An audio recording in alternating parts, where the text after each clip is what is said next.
I will never forget that morning in Portland. The cold cut through skin. My breath came out in white ghosts. The alley behind the supermarket is still half asleep, and then I saw it. A Doberman puppy, maybe 3 or 4 months old, so thin you could count every rib beneath its soaked fur. It staggered among cardboard boxes and trash bags, legs trembling as if they might buckle. Its eyes were large and clouded, but they lit up when it caught a scent. I heard the soft inhale, the whole small body living on one fragile hope, the smell of canned meat left somewhere in the pile. It can lie on its side in a dark corner, twisted metal, jagged edges. I wanted to step forward and stop it, but the pup lunged in, urgent as if clinging to a last chance. It nosed deeper, licking the salty grease at the bottom. Then, in an instant, the can tightened around its neck. That sound stays with me, metal scraping like a cold lock. It jerked its head, once, twice. Each pull made the can ring against the concrete, cut deeper into flesh. A whimper came out, weak, choked, like a child losing air. I moved toward it, but its terrified eyes froze me. It could no longer see. There was only a dark slit ahead, and the whole world had condensed into pain and panic. It flung itself against the chain-link fence, punishing itself just to break free. Steel clashed on steel. Blood began to mat its fur. Passers-by paused for a moment. A delivery driver glanced over and shook his head. A woman pulled her child along faster. They saw, but they did not stop. My chest tightened, because I knew that moment could decide life or death. The pup stumbled across the playground. The can clanged. Kids screamed, "Mom, the dog has a can!" The shout carried, but no one came closer. It kept going, staggering like a leaf ripped by a rough wind. By afternoon, the drizzle turned to harder rain. It tucked itself into the narrow gap between 2 rusted garages and collapsed. The can's weight pushed its muzzle to the ground. Its breathing was a rasp, each inhale a blade at the throat. I stood a few paces away, afraid to go nearer. One sudden tug and the can would cut in deeper. I called the rescue center. The line was busy. I called again. Someone promised to send help, but I knew every minute felt like a lifetime for this life. I returned, knelt down, and set a scrap of towel and a small piece of shredded chicken on the pavement. "Hey, buddy," I whispered, voice shaking. "I won't hurt you." It didn't move. Only a thin breath slipped through the can's slit. Then, a tiny motion. Its head lifted, its nose trembled, enough to make the ember of hope flare in my chest. Lights from the rescue truck flashed at the end of the lane. A wash of yellow swept across the corrugated doors. I kept my eyes on the dog, my old hand trembling but open, waiting for it to trust. I could hear my own blood in my ears, the rain pattering on the roofs, and above it all, a fragile, stubborn breath.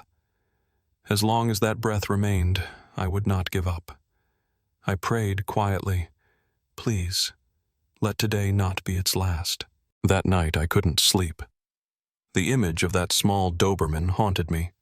The thin body, the chain locked around its neck, the rasping breaths blending with the sound of rain. I knew if no one helped, by morning it might be gone. The next day, I went back to the alley behind the garages. The air smelled of damp rust. From the shadows, I saw it again. Still alive, but worse than the night before. Its black and tan coat was matted, streaked with dried blood across the neck.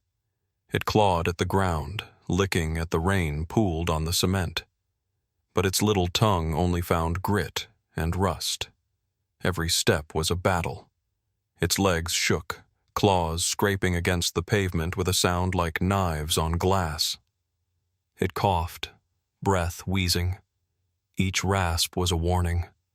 time was running out. An old man passed by. He looked, frowned, and kept walking. A young man stopped long enough to film a few seconds on his phone, chuckled, then moved on. The street was busy, but no one bent down.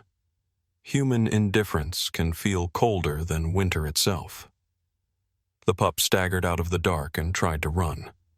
The can swung with each violent jerk of its head, clanging like a death bell. It slammed against a utility pole, trying to scrape it off, but only tore the wound wider. I heard a whimper, so faint it could have been the wind, yet it sliced through me like a blade. By noon, the sun flickered once before vanishing into gray clouds. It had pulled far ahead, but I followed at a distance. I saw it collapse in an empty lot. It lay still for a long time. I thought it was gone until I saw the faint rise and fall of its chest. Alive, but spent. I dropped to my knees and called the rescue line again. The same tired voice answered. "We're trying to arrange someone. Traffic's heavy. Please keep it in one place." I let out a bitter laugh. How could I hold a creature this terrified, this broken? It heard me and lurched up again. I saw its legs wobble, nearly snapping beneath its weight. The can caught the light, flashing like a warning beacon. Each stride left a smear of blood on the pavement. I called out, voice cracking, "Please, stop! Don't run anymore." But to the pup, it was only noise. Its world had shrunk to the can, the pain, the fear. Evening fell quickly. The cold wind cut across the lot. It crawled under the awning of an abandoned warehouse and collapsed onto the frozen ground. Its body shook, then stilled. I stood there, watching, the weight of helplessness pressing on me like a verdict. I knew, if it faced another night, by morning I'd find only its body. And in that moment, I understood. This was no longer just about a nameless dog. It was a test of me. Whether I dared to do what the crowd had refused to do. I stood frozen under the awning of the old warehouse, watching the Doberman pup breathe in sharp, shallow bursts, its small chest rising and falling as if it might burst. Dusk crept in, shadows swallowing the rows of buildings, the can still clamped tight, its rasping breath mingling with the wind. I knew, if this night passed, it would not see another dawn. I almost turned away to call rescue again, but something held me there. Not a reason. Not even the remnants of my veterinary training. Just the faint light in its eyes. Light not yet gone, flickering like the last ember in ash. I drew a breath and slowly knelt. No sudden moves, no reaching too fast. I knew dogs feel the rhythm of a heartbeat, the tremor in a breath. I needed it to understand. I wasn't a threat. From my pocket, I pulled a shred of chicken. The scent spread, salty, unmistakable. I set it less than a hand's width from its muzzle. "Easy, little one," I whispered. "It's food, not pain." It stayed still for a long time. I could hear my blood rushing louder than the rain.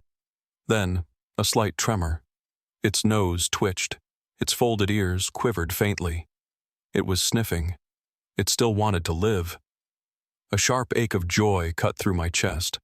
In the flood of fear, one tiny movement was enough to pull me back from despair. I slid a little closer, tucked the towel beneath its neck. If it thrashed again, the cloth might soften the edge of the metal. I heard a car stop hard. An SUV's headlights spilled white across the alley. The driver was a thin, middle-aged woman with a wool scarf wrapped around her neck. She looked at me, then at the pup, hand covering her mouth. I motioned for silence. She nodded, pulled out her phone, and called for backup. For the first time in 2 days, I wasn't alone. The pup nudged its head toward the chicken, then froze. It coughed, a rough, trapped sound inside the can. I wanted to break down, but forced my voice steady. "It's all right. Just a little more." This time, its tongue flicked out and touched the meat. A trembling lick. I saw the woman's eyes glisten, tears catching the glow of the headlights. I nodded at her, as if the two of us had just witnessed a small miracle. The rescue truck hadn't arrived yet, but that moment was already the first light against the dark. I knew, if it could find enough trust to touch the food, it hadn't surrendered. I edged nearer, sat lower, my old hand flat against the ground. The hand shook, but open, bare. I wanted to see. There was nothing here but patience.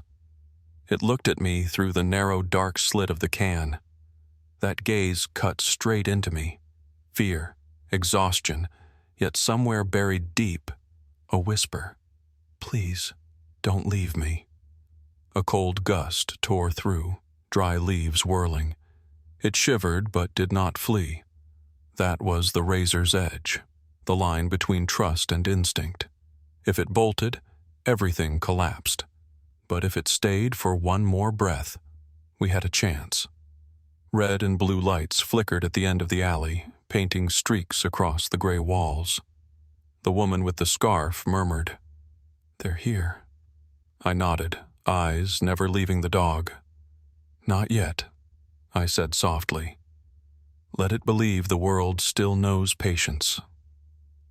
For a heartbeat, time stopped. Sirens, wind, rain, they all faded. Only me and this fragile creature, bound together by a weak breath and a fragile thread of hope. I didn't know what would come next, but for the first time since I'd seen it, I believed a miracle could begin in something this small, when a starving pup chose to stay instead of run, and a trembling hand still dared to reach out against everything. The wail of the rescue siren ricocheted through the narrow alley, red and blue lights spilling across the gray walls. I stepped back to give them room, but my eyes never left the Doberman pup. It still lay there trembling, the rusted can clamped around its neck like a suspended sentence. A rescuer rushed forward with a toolbox. He knelt, took one look, and exhaled. "If we don't cut it now, it'll suffocate." His voice was steady, but his hands shook. Behind me, the woman in the wool scarf clutched her bag tight. "Oh, dear God, it's so small." I nodded, small enough that one wrong jerk could snap that fragile neck. They pulled out the metal cutters, but the problem was clear. The pup was still conscious, still terrified. One sudden thrust and the blades could slice flesh. I looked into its clouded eyes through the slit and saw pure fear. I knew what I had to do. I lowered myself until my face was level with the ground, speaking slowly. "I'm here. Listen to my voice. It's almost over." I placed my open palm beside its head, not touching, just there for it to see. The rescuer glanced at me, nodded, waiting for my signal. Its breath rattled, harsher with every beat. The rasp clawed at my chest like nails. I counted silently, 1, 2, 3, then gave the sign. The cutters bit down. Steel shrieked on steel. The pup jolted, body tightening. I pressed my hand gently against the towel at its neck, whispering, "It's all right. It's all right." The first cut split only a narrow seam in the can. Not enough. The rescuer clenched his jaw, motioned again. Time stretched thin, each second dropping like a hammer. The pup began to thrash, panic rising, eyes rolling. I nearly shouted, "Look at me! Look at me!" And somehow, in that desperate instant, it did. Clouded eyes found mine, for just a heartbeat, but it was enough. The second cut. A dry crack. The seam split wider. I felt its breath catch, as if its chest couldn't bear one more gasp. Behind me, the woman broke down, sobbing. My throat locked, but I couldn't look away. "Once more," I whispered. The rescuer slid the cutters in. The third cut. Metal groaned, the can tearing wider. Blood welled along the scraped skin. I heard a whimper, faint but undeniable.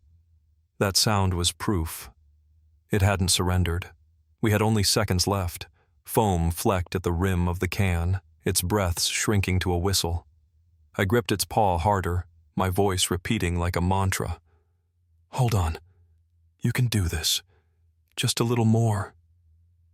The cutters twisted, sparks spitting as steel ground against steel. Then, a sharp clang. They can split, clattering to the pavement. The pup gasped, a ragged, lungful breath, staggering as though the air itself might topple it. But it was air, its first free breath in days. I collapsed to my knees, vision blurred. The woman with the scarf sobbed openly. The rescuer pressed a cloth to the wound, his voice trembling with relief. "We made it." I laid my hand on its back. The body still shook, but the rhythm of life flowed again. I could feel its heart, weak, fragile, but beating, defiant. In that moment, I understood. We had won a single battle in the long war for its survival. There would still be blood, wounds, and fear. But the most important truth stood clear. It had crossed the line between life and death, and it had chosen life. I can still hear the clang echoing in my head as the final shard of rusted metal hit the pavement. To me, that sound was no less than the bell toll of life returning. The Doberman pup staggered, soaked to the skin, then collapsed onto its front legs. But almost instantly, a long, ragged breath tore from its tiny chest. For the first time in days, it drew air unchained. I dropped to my knees, my hand trembling as it settled on its back. Its skin burned with fever, bones rattling beneath the thin coat of fur. But I felt the heartbeat, frail, determined, pulsing back into rhythm. The rescuer pressed a clean cloth to its neck, stemming the bleeding. Red spread fast, soaking the fabric. I forced myself not to panic. The wound was brutal, a deep ring carved into flesh, hair matted with blood. Hard to believe such a small body had endured this long. "We need a vet now," the rescuer said, voice tight. I nodded without thinking. I gathered it in my arms. Its weight was almost nothing, like holding a bundle of bones wrapped in skin. It whimpered, head drooping against my chest, breath hot with the metallic tang of blood and rust. The rescue van rolled out, tearing through the misting rain. I sat in the back, clutching it close. Outside, city lights blurred into streaks of wet gold. Inside, the world shrank to the rhythm of its breath. Each wheeze, each shudder of that fragile body pierced my chest. I held tighter, whispering, "Sleep, little one. Don't give up." "We've got a long road ahead." The van stopped at the emergency clinic. White light flooded in after the damp darkness of the alley. An older vet with graying hair rushed out, flanked by 2 nurses. They set a stretcher down and motioned to me. I didn't want to let go, but I had to. I laid it down. Its eyes cracked open, faint, meeting mine. Too weak to speak, but in that look was a silent plea. "Don't let me fade." We raced inside the operating room. The sharp smell of antiseptic burned the air, harsh light exposing every dried streak of blood. The vet shook his head. "Infection is advanced. It's dehydrated, collapsing. If we're going to save it, we have to act now." A nurse slid the needle in, anesthesia pulling its eyelids closed within seconds. The body went slack, as if surrendering. I stood at the steel table, gripping the edge with white knuckles. A single thought looped in my head. If this ends tonight, at least it will have known someone tried to save it. The snip of surgical shears filled the room, not to free, but to clear away the last jagged shards. The vet worked with slow precision. Nurses dabbed blood and flushed the wound with disinfectant. The acrid sting filled the air. I shut my eyes, but still heard the faintest whimpers leaking from its drugged sleep. In that moment, I realized rescue doesn't end when the chain falls away. It begins there, in the fight to hold on to life. An hour crawled by. I didn't dare check the clock, my gaze fixed on the gloved hands moving stitch by stitch. Finally, the vet nodded. He tied the last suture and wrapped the bandage around the neck. Then he looked at me. "We can't promise, but it has a chance." The word cracked me open. A chance. Just 2 words, but they were everything. They wheeled the pup into recovery, settling it on a small bed. I sat beside it, refusing to move. Its breath was weak, but no longer strangled. I leaned close, whispering a vow. "You've left the darkness behind.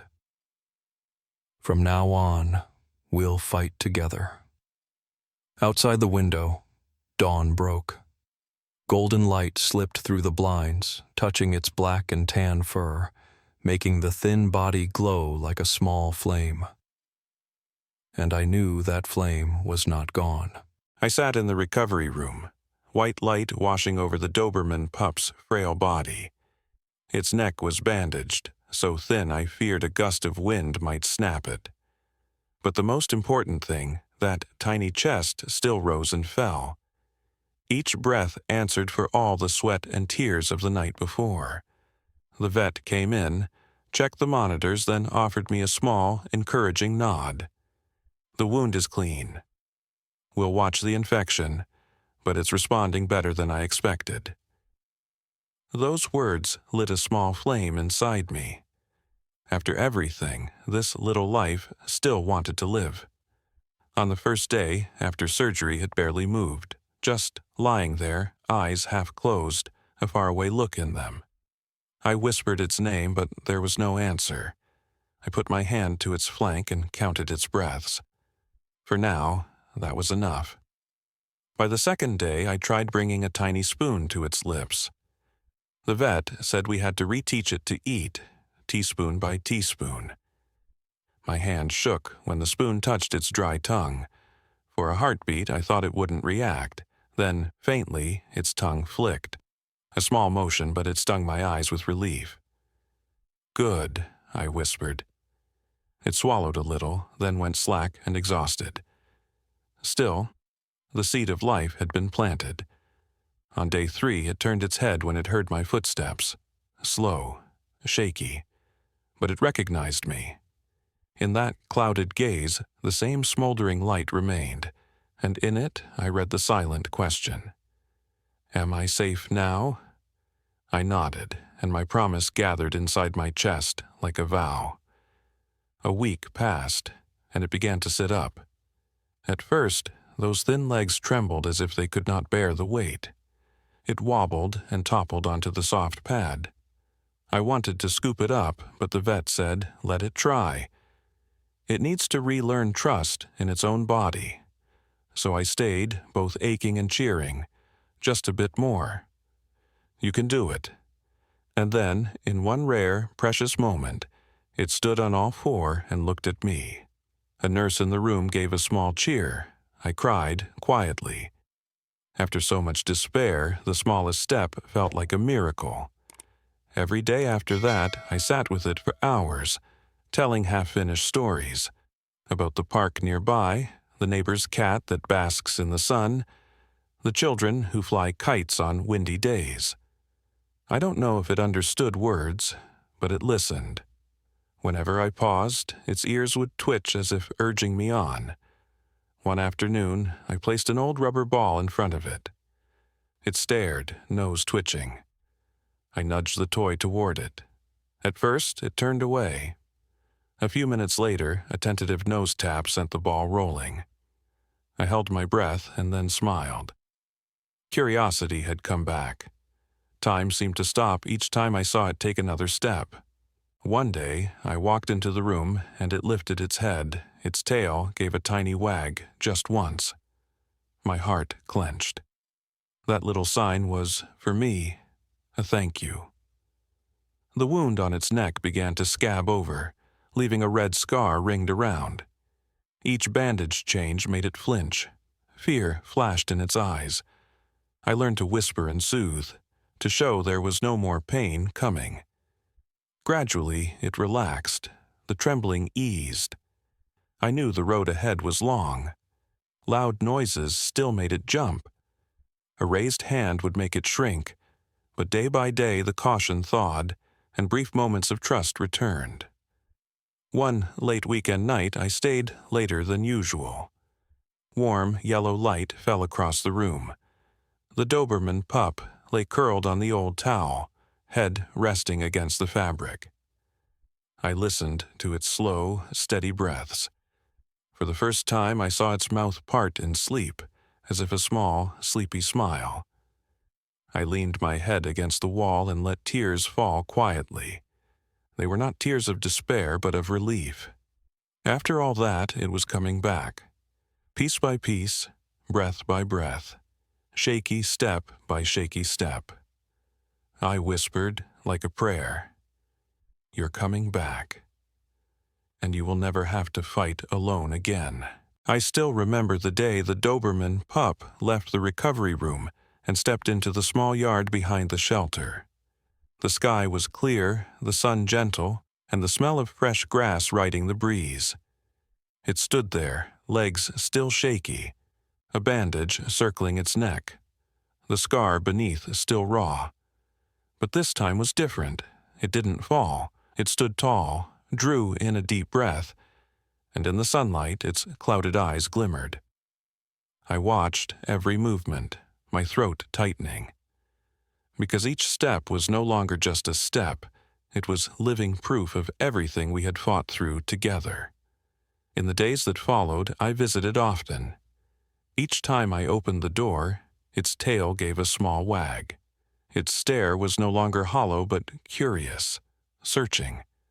I sat by the kennel, and it came closer, pressing its nose against my fingertips. Just a brush, but it tugged my heart out of my chest. The volunteers noticed too. "It's different now," one said. "I never thought I could trust humans again." I smiled because I had doubted as well. But those eyes proved it. With patience, trust can be rebuilt. Then one day, a young family arrived. The mother carried a little girl, holding her husband's hand with the other. The child squealed at the sight of the pup. "Mom, it's so pretty." My heart tightened. I feared it would shrink back, hide. But it didn't. It stood still, ears perked, eyes steady. When the small hand touched its fur, it didn't recoil. It tilted its head as if listening. Tears nearly filled my eyes. In that moment I knew it was ready for a new chapter. The day it went home, I went along. A small house, a white fence, a green yard, and an old swing. I opened the car door. It stepped down, slow but sure, lifting its head to take in the world. The little girl tossed a ball. It hesitated, eyes flicking from me to the toy. Then it ran. The ball rolled across the grass, and for the first time I saw it do what I had never seen before. It played. Laughter filled the yard. The mother hugged me, tears in her eyes. "We'll care for it." As family, I nodded, blinking hard to hide my own tears. Back at the shelter, I sat in silence for hours. The image of its beginning replayed. A frail pup, trapped in rusted metal, staggering in the dark alley. And now, a living soul running in sunlight, home found. I understood, clearer than ever. Miracles don't come from one person, but from everyone who refuses to turn away. This story left me with lessons. That sometimes a single gesture, a hand extended, a moment of patience, is enough to change a destiny. That life is fragile, yet the power of survival lies in the simplest things. A bowl of water, a roof, someone who won't give up. I share this not to boast of kindness, but to remind you, every day around us, there are invisible cans choking lives. A dog on a corner, a cat in a trash bin, even a person drowning in despair. We can be the hand that saves or the eyes that look away. The choice lives in each heart. On the final night as I wrote this, I heard rain outside the window. I closed my eyes and saw its first gaze, clouded, hopeless. Then I opened them again and remembered their eyes in sunlight, chasing a ball. Two images, worlds apart, yet bound by one thread, compassion. And I knew that is the true gift of this story. Not just the saving of a dog, but the reminder of the strength in human kindness, the strength to change the whole world of one creature and the world inside ourselves. If you've stayed with me to the end, perhaps your heart trembled too, in that moment when the can fell away, when the pup drew its first free breath from the jaws of death. But this story isn't only its own. It's also about us, about whether we turn away or extend our hand. If you've ever rescued a dog, a cat, or any life in need, share your story in the comments. Because maybe your story will be the light someone else needs when they're torn between walking away and turning back. Don't forget to like, share, and subscribe, so more people can see that sometimes one small gesture is enough to change an entire fate. Let's spread compassion together, so no living being has to fight in the dark alone again.